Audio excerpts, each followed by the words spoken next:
I'm gonna say this one thing and then I'm gonna leave it alone, all right? How you practice your faith, your spirituality is aligned with you, right?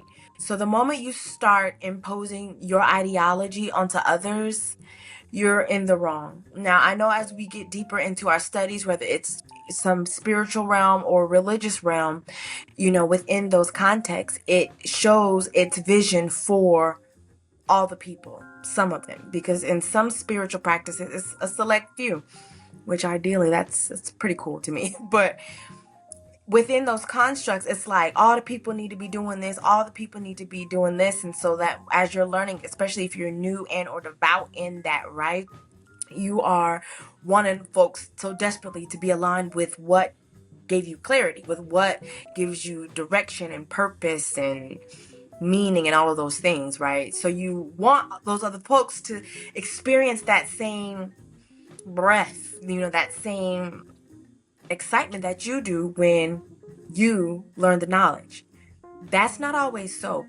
That excitement turns into being a fanatic, being too much and harsh and aggressive and just like real cruel sometimes, because then it goes into insults. It goes into, well, that's just not what I do. It's not just what you do, right?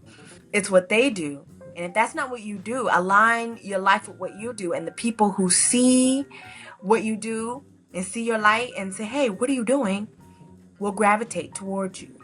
Those who are not interested are not going to gravitate towards you. So it is not your responsibility to go over there and annoy them. We don't want to be the old missionaries to folks, because you see how that goes, trying to impose your culture and your ideology on the people who are doing just fine.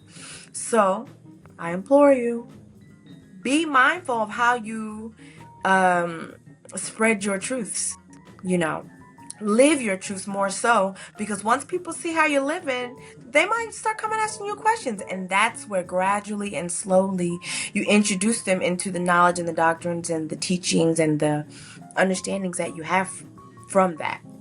Any other way, it's just going to be real aggressive and just real imposing and not in your lane.